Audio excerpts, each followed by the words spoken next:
श्री कृष्ण गोविंद हरे मुरारी, हे नाथ नारायण वासुदेवा। जय श्री कृष्णा। माता सती, ये तो सबको मालूम है कि माता सती हुई थी। दक्ष प्रजापति ने अपनी पुत्री और दामाद को अपने यज्ञ में नहीं बुलाया था। कोई भी पिता के घर में कुछ भी प्रोग्राम होता है, मकान का उद्घाटन, शादी ब्याह, छोटे से छोटे काम में भी अपनी पुत्री को बुलाया जाता है कि मेरी पुत्री आएगी, मेरे दामाद आएंगे। लेकिन दक्ष प्रजापति ने इतना बड़ा यज्ञ किया था, उसमें अपनी पुत्री को नहीं बुलाया और न अपने दामाद को बुलाया। ये क्या कारण था? ये सब जानते हैं कि प्रजापति ने अपनी पुत्री दामाद को अपने यज्ञ में नहीं बुलाया। लेकिन क्यों नहीं बुलाया, इसके पीछे क्या कारण था? अपना कोई भी पिता अपनी पुत्री को अपने घर के हर फंक्शन हो, कुछ भी हो, बुलाते हैं। लेकिन प्रजापति ने इतने बड़े यज्ञ में अपनी पुत्री को क्यों नहीं बुलाया? वो प्रजापति ऐसा नहीं कि अपनी पुत्री को नहीं चाहते थे, वो अपनी जितनी भी पुत्री थी उनकी, वो प्राणों से प्रिय लगती थी उनको। फिर भी उन्होंने अपने यज्ञ में अपनी पुत्री और दामाद को नहीं बुलाया। इसके पीछे क्या कारण था? इसके पीछे एक कथा है। वो एक समय की बात है जब प्रजापतियों का यज्ञ हो रहा था। उस समय पृथ्वी के हर राजा, हर लोग, गंधर्व, भगवान सब उस यज्ञ में आए हुए थे। अब जब प्रजापति दक्ष राजा वहां आने लगे यज्ञ स्थल में, तो जितने भी लोग थे वहां पर, देवता, गंधर्व, इंसान, राजा, सभी व्यक्ति खड़े हो गए उनके आदर के लिए। जैसे पहले अपन स्कूल में जाते थे तो गुरुजी क्लास में प्रवेश करते ही अपन खड़े हो जाते थे, मतलब यह गुरुजी के प्रति आदर था अपना। उसी प्रकार यज्ञ स्थल में जैसे ही दक्ष राजा प्रवेश किए तो सबके सब खड़े होके उनके आदर के देने के लिए सब खड़े हो गए। लेकिन वहां पर सिर्फ ब्रह्मा जी और शंकर भगवान दो वहां अपने ही स्थान पर बैठे रहे और वो खड़े नहीं हुए। अब दक्ष राजा वहां आए, ब्रह्मा जी को तो नमस्कार किए, क्योंकि ब्रह्मा जी दक्ष के पिता हैं। जब उन्होंने ऋषियों की उत्पत्ति की थी, उसी समय दक्ष भी उनके शरीर से उत्पन्न हुए थे। तो वो अपने पिता का आदर करने के लिए पिता को तो नमस्कार किए और शंकर भगवान को नहीं किए, और वो अपने स्थान पर आके बैठ गए। शंकर भगवान इससे तो कोई नाराज नहीं थे, करो या ना करो, भोले भाले शिव शंकर है, उनको आप पूजोगे तो खुश रहेंगे और ना पूजेंगे तो भी वो खुश रहेंगे। उनके मन में कोई बैर, किसी के प्रति बैर भावना कुछ नहीं रहता है, वो कुछ नाराज नहीं हुए। किंतु दक्ष प्रजापति उनसे बहुत नाराज हो गए। क्यों? क्योंकि वो बोले कि ब्रह्मा जी तो उनके पिता हैं, बेटे का आदर करने के लिए पिता खड़े नहीं होता है। तो वो बैठे रहे और दक्ष का कर्तव्य था उन्हें प्रणाम करने का, क्योंकि वो पिता है, प्रणाम करके आ गए। और शंकर भगवान उनके दामाद हैं, दक्ष प्रजापति के दामाद शंकर भगवान हैं। तो दक्ष प्रजापति उनसे ऐसे घूर के देखे मानो वो अपनी आंखों की अग्नि से भस्म कर देंगे शिव जी को। वो सब सभा में क्रोधित होके बोले शिव भगवान से कि जितने भी देव गंधर्व सब सुने मेरी बातें, क्योंकि शंकर भगवान को मैंने अपनी पुत्री का विवाह किया है, तो ये मेरे दामाद हुए, दामाद पुत्र के समान होता है। तो इनका ये कर्तव्य था, जैसे ही मैं इस सभा में प्रवेश किया तो ये मेरे आदर के रूप में खड़े होते। अब चलो मान लो इन्होंने खड़े होके मेरा आदर नहीं किया है, तो कम से कम वाणी से प्रणाम तो बोल सकते थे। इन्होंने मेरा अपमान किया है। वो क्रोधित हो गए और शंकर भगवान को अपशब्द बोलने लग गए कि ये मसाणों में रहता है, भूत प्रेतों के साथ रहता है, बेल की सवारी करता है, भस्म लगाए रहता है, चिता की भस्म लगाता है, जिसे अमंगल कहते हैं। वो अपने शरीर में लगा के चिता की भस्म घूमता है। यदि कोई खत्म हो जाता है, शमशान घाट भी जाते हैं और वापस आने के बाद शरीर को शुद्ध करने के लिए स्नान किया जाता है, लेकिन ये शमशान घाट में रह के उस भस्म को अपने शरीर में रमाए रहता है। इस प्रकार शंकर भगवान को बहुत अपमानित करने लग गए कि मैंने अपनी मृगनयनी पुत्री को, जो बहुत ही कोमल, बहुत ही सुंदर है, मृगनयनी है, मैंने ब्रह्मा जी के कहने पे भोलेनाथ शंकर जी से उसका विवाह कर दिया कि मेरी मति मारी गई थी। जो ब्रह्मा जी का बात मान के मैंने भूतों के राजा को अपनी बेटी ब्याह दी, जो हमेशा शमशान घाट में तपस्या करते रहता है। भूत प्रेत नशेड़ी सब इनके उपासक है। जो नशेड़ियों के बीच में रहता है, खुद नशा करता है। इस प्रकार अपशब्द बोलने लग गए दक्ष राजा। लेकिन भोले भाले शिव को कुछ भी क्रोध नहीं आया। जो ज्ञानी व्यक्ति रहता है वो कभी क्रोध नहीं करता है। ज्ञानी व्यक्ति हमेशा क्रोध आता है तो दबा लेता है, क्योंकि क्रोध ही क्रोध को मारता है। काम, क्रोध, मद, लोभ, ये चार चीज पे यदि कोई अपना काबू कर लिया, कंट्रोल कर लिया, वो व्यक्ति विश्व में कुछ भी कर सकता है। वो साक्षात भगवान बन जाता है। वो जो व्यक्ति काम, क्रोध, मद, लोभ, इन चार विषय पे कंट्रोल नहीं कर सका, वो दुनिया में कुछ नहीं कर सकता है। उसका नाश निश्चित है। इस कारण भोले शिव तो साक्षात परम ब्रह्म है, परमात्मा। उन्होंने उन दक्ष प्रजापति की किसी बात का क्रोध नहीं किया। वे शांत चित्त से बैठे रहे अपने ही आसन पे। अब दक्ष देखा कि मैं इतना अपशब्द बोल रहा हूं, उसके बाद भी इसके तो कोई जूझ तक नहीं रेंग रही है, तो उसका क्रोध और भड़क गया। जो पाखंडी व्यक्ति रहेगा, बेकार रहेगा, क्रोधित रहेगा, वो व्यक्ति सामने वाले को अपशब्द बोलेगा। यदि सामने वाला बोला तो उसका क्रोध और भड़केगा कि इसने मेरा जवाब दे रहा है, और यदि वो ना बोलेगा तो भी क्रोध भड़केगा कि ये मैं इतना बोल रहा हूं और उसका जवाब क्यों नहीं दे रहा है।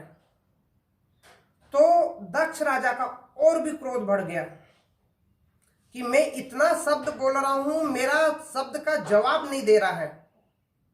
मैंने अपनी मृगनयनी इतनी सुंदर लड़की को इसके ब्याह दी और ये मेरा उत्तर तक नहीं दे रहा है। इस प्रकार वो वहां अपशब्द बोल के उस सभा से वो बाहर निकल गए दक्ष। अब जो भगवान का भक्त रहेगा, जिसकी अपन उपासना करते हैं, वो व्यक्ति अपने उपास्य देव की कभी भी बुराई नहीं सुनेगा। और वहां लाखों की संख्या में लोग थे, लेकिन कोई किसी के जबान से चू तक नहीं निकली। कुछ भगवान थे और कुछ व्यक्ति थे जो भोलेनाथ के पक्ष में थे, और कुछ ढोंगी व्यक्ति थे जो प्रजापति दक्ष के तरफ थे। अब वहां पर शिव जी के परम भक्त नंदी वहां आ गए। उनको क्रोध आ गया कि मेरे भोले शिव के प्रति इतना अपमान किए हैं। अपन बोलते हैं कि शंकर भगवान एक नंदी को ही इतना प्रिय भक्त क्यों कहते हैं। वो बैल है। कभी भी शंकर भगवान के मंदिर में जाते हैं तो शिव जी के जस्ट सामने में नंदी जी बैठे रहते हैं। ऐसा क्यों? ऐसा क्या कर्म किए हैं? सोचते सबके दिमाग में ये आता है कि भक्त तो कई हुए, लेकिन नंदी को ही परम भक्त क्यों कहा जाता है? क्योंकि भक्त वही है जो अपने भगवान की बुराई निंदा नहीं सुन सकता। वो लाखों की भीड़ में सिर्फ नंदी को ही गुस्सा आया।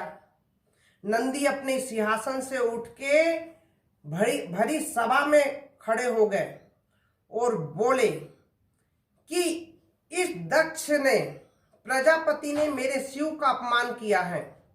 शिव मतलब होता है मंगल मूर्ति। इस मंगलमय भगवान को अमंगल कहा है। इस कारण जिस मुख से उसने, दक्ष ने इसे अमंगल कहा है, उस दक्ष का सिर कट जाए और बकरे का सिर हो जाए।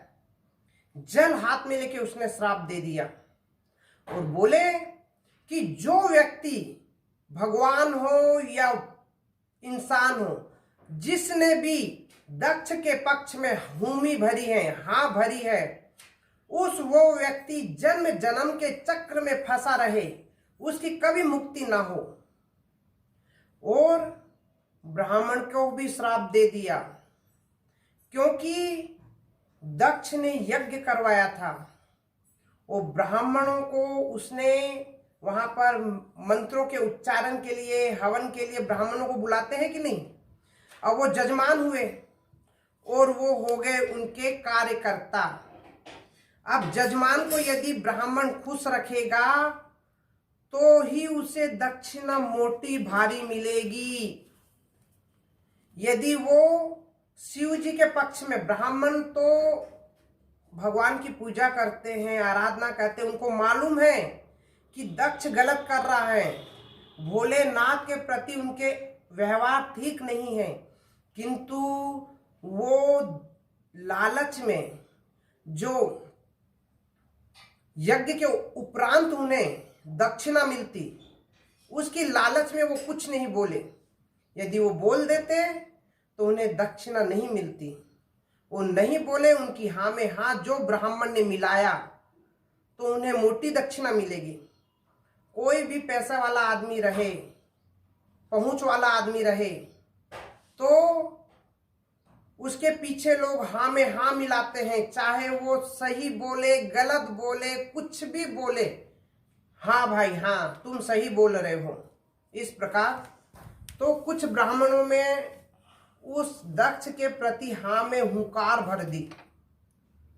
तो नंदी देख रहे थे, तो उन्होंने ब्राह्मण को भी श्राप दे दिया कि ये ब्राह्मण अपनी ज्ञान के प्रति घमंड करते हैं, वेद पाठ करते हैं और उन्होंने सत्य नहीं कहा है, वो असत्य के तरफ थे। अपनी वो पैसे के लालच में उन्होंने शिव का पक्ष नहीं लिया, अधर्म का पक्ष लिया है।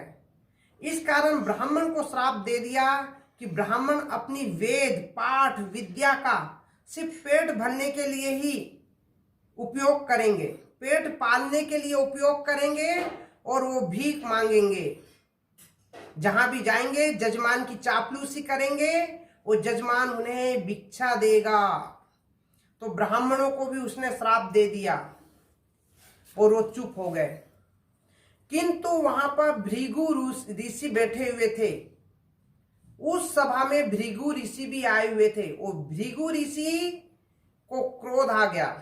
वो विष्णु भगवान के भक्त हैं, शिव भगवान के नहीं हैं। तो उन्हें क्रोध के आने के कारण वहां खड़े होके उन्होंने भी जल हाथ में लेके शिव भक्तों को श्राप दे दिया, क्योंकि नंदी शिव भक्त हैं और उन्होंने ब्राह्मणों को श्राप दिया। तो भृगु ऋषि ने भी शिव भक्तों को श्राप दे दिया, सिर्फ नंदी को ही नहीं दिया, जितने भी शिव के भक्त हैं उन सबको श्राप दे दिया कि जितने भी शिव भक्त होंगे वो पाखंडी होंगे, नशेड़ी होंगे, गंजेड़ी होंगे, शिव का नाम लेके वो नशा करेंगे। इस प्रकार उसने श्राप दे दिया। तो शिव भगवान को गुस्सा आ गया। भोलेनाथ को आप कितना भी अपमानित कर दो, उन्हें गुस्सा नहीं आएगा, लेकिन जब उनके भक्तों के ऊपर आती है तो उन्हें भी गुस्सा आता है। वो अपने को नहीं, अपने भक्तों को अपना समझते हैं। शिव भगवान ने अपने क्रोध को दबा लिया और वो सभा से वहां से उठ के चले गए। बुद्धिमान व्यक्ति वही होता है जहां द्वेष झगड़ा होते रहे और चुप बैठे, और यदि चुप ना बैठ सके, उनके क्रोध आना लगे, तो उस जगह से उठ के चले जाए। वही बुद्धिमान व्यक्ति की निशानी है। और जो व्यक्ति मार धाड़ क्रोधित हो जाए और क्रोध को ना दबाए, वो बुद्धिमान व्यक्ति नहीं है। यदि आपस में टकराएंगे तो सब नष्ट हो जाता है। शिव भगवान भोलेनाथ अपने क्रोध को नहीं दबा सके, अपने भक्तों के प्रति वो अपशब्द नहीं सुन सके। जब दक्ष राजा ने उन्हें भला बुरा कहा तो उनको कहा था, उनको गुस्सा बिल्कुल नहीं आया। लेकिन जब भक्तों की बात आई तो भोलेनाथ को गुस्सा आ गया कि जो मेरे भक्त हैं, मुझसे ज्यादा, खुद से ज्यादा मुझे चाहते हैं, वो भक्तों को इसने श्राप दे दिया है। वो क्रोध के मारे आग बबूले होने लगे, लेकिन अपने क्रोध को दबा के उस सभा से चले गए, क्योंकि वहां बैठे रहेंगे क्रोध और भड़केगा और कुछ अनर्थ हो जाता है। जब व्यक्ति को क्रोध आए तो उस जगह से उठ के चले जाना ही उसकी बुद्धिमानी है। यदि वो वहां बैठे रहेगा तो क्रोध की अग्नि में जलेगा और दूसरों को भी जलाएगा और अनर्थ हो जाएगा। 2 मिनट के काम क्रोध के चक्कर में जिंदगी पिस जाती है। इस कारण काम, क्रोध, मद, लोभ, ये चारों चीज जिस समय दिमाग में आए, मन को शांत करने के लिए वहां से उठ के चले जाना ही बुद्धिमानी है। और भोलेनाथ उस सभा से निकल के बाहर चले गए। बोलो शिव शंकर की जय, माता सती की जय, शिव भगवान के परम भक्त नंदी की जय।